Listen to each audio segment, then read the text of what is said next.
Hey folks, this is Jerry Wink teaching for CSU Global. I have made up an example for Accounting 300 Module 1 Critical Thinking for the two sample questions that you have to complete for week 1. I noticed in the reading there was not an example and you don't have a textbook, so there's no example to pull from, so I made one up. So what we're doing is transaction analysis. So I'm going to go through each transaction that I made up here. The accounts we're going to use are cash, accounts receivable, supplies on hand, that's the asset, machinery, accounts payable, notes payable, capital stock, revenue, and expenses. Okay, let me quickly say that an account payable is a non-written promise to pay. That's when you use your credit card, when you say charge it somewhere, that's an account payable. The note payable is a written promise to pay. Generally, it adds interest on, and that's what you get when you go to the bank and get a loan. It's a note payable with all kinds of stipulations written in it. Okay, just so you know the difference there. Because one of the CT examples uses an account payable, one uses a note payable. So there you go. Okay, so what we're going to do is we're going to take each transaction. We're going to figure out which accounts are affected. There will always be two accounts because we are doing double entry bookkeeping with this, or accounting. At the bottom, what we're going to do is we're going to add up all of the assets, and you see they add to 33,400. So I'll put the formula in, and all the assets are there. If I double click, it shows you what I've added together. Liabilities are the account payable and the notes payable added together. The equity plus the liabilities. So the equity accounts are the capital stock, and then the revenues are added, the expenses are subtracted to get total stockholders' equity. So what I did, let's see, I think what I need to do is I need to take off the liability. How about if I just start over? Let me just start over. With the equity, I'm going to take the stockholders' equity plus, whoops, I got to start right, equal plus,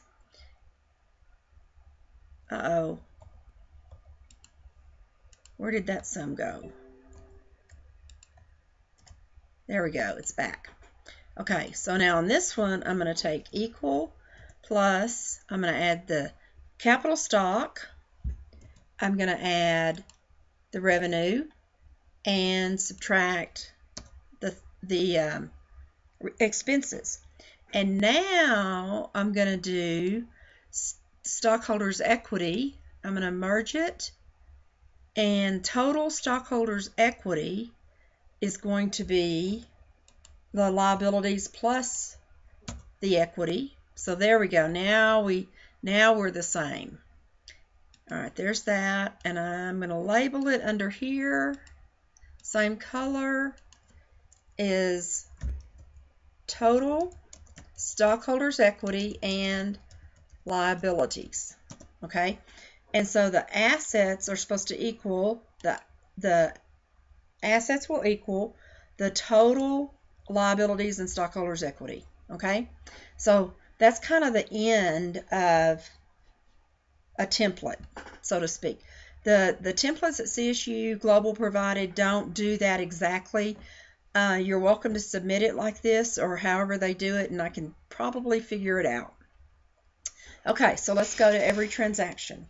So on August 1, 2000, whatever year, Sue invested $25,000 in her new company, Quilting Incorporated, and received 5,000 shares of capital stock in return for her money. So the company got a check from Sue for $25,000. She deposited it. Okay, so it's cash. The company gave out 5,000 shares of stock that are worth $25,000. So the capital stock account increased. That means that Sue invested in the company got cash, and they show the investment there of the stock that they issued. Okay, so number 2, also on the August 1st, Quilting Incorporated paid 1 month of rent. So cash went out. It decreased because she wrote a check to whoever the landlord is of the space that she's using, and she has an expense for rent expense because this will be used up by August 31st. So just go ahead and expense it immediately, and that's fine. Number 3, also on the 1st, man, Sue was busy, wasn't she? Quilting Incorporated purchased a long arm quilting machine for $18,000. So those of you who don't understand quilting, this is a huge machine, and it should be classified as an asset in the machinery account. So you can see I have a machinery account, and we put the $18,000 asset in there, and we took it out of cash. We got the loan immediately, and we spent $18,000 of, have I gotten a, no, we didn't get a loan. We got cash, the company got cash from Sue investing in it. The company then took $18,000 of that cash, the $25,000, and bought the long arm quilting machine. Whew, I hope that made sense to you. I think I rambled a bit. Okay, August 3rd, Quilting Inc. Now she went to the bank for a $5,000 loan, and she used the money to purchase a sewing machine and a serger, and lo and behold, they cost exactly $5,000. So I could have broken it down into 2 accounts where the note payable went up and cash went up, and then she bought the machine and serger, and cash went down and machinery went up. I just put it in one, okay? I hope that's not confusing to you. So notes payable went up and machinery account went up, okay? August 6th, Quilting Incorporated completed their first quilt for a customer, Amy. The charge was $400. Amy has not picked it up yet, nor has she paid for the quilt. So we have to record our revenue when it's earned. So right here, I'm recording revenue with the $400. Whoops, right there. Amy has not paid me yet, so I want to put it as an accounts receivable on the books to show that Amy owes me some money. Okay, a couple of days later, Amy picks up her quilt and gives Sue the $500 that the company has earned. So cash goes up and the accounts receivable goes down. Okay, you don't record the revenue again because she's already earned it and already has recorded it. So if I can find, nope, that's not what I want. I'm wanting to do the cell where you freeze the panes. Maybe it's here, right there, freeze panes. So that way the account names stay on top so we can see what we've done. Okay, so now we're in number 7. So from August 8th to August 31st, total revenue was earned and billed at $4,000. So because it was earned, it goes to revenue right there. Whoops, sorry. Right there's revenue. And because it's been billed, we haven't collected any yet, so it all goes to accounts receivable and is an addition there. So now, number 8, of the amount billed during August, $3,500 was collected. So we billed it so it's sitting right there, that $4,000 in accounts receivable.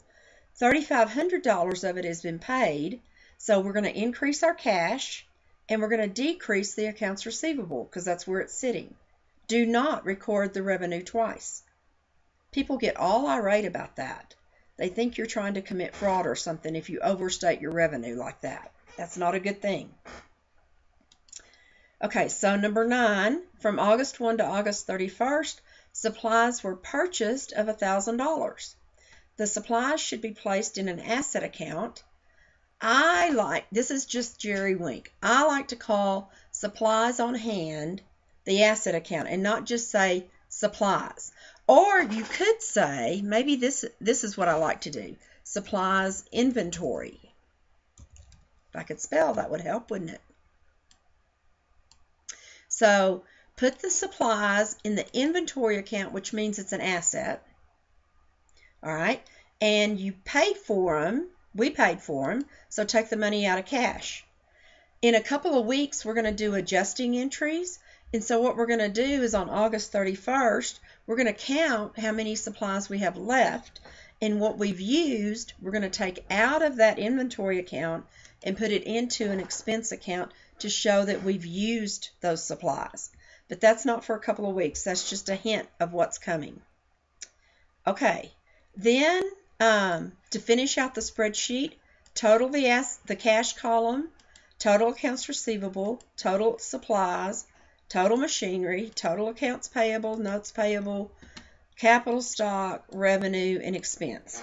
Okay, the assets are the 89 plus the 5 plus the 1 plus the 23 is 33,400.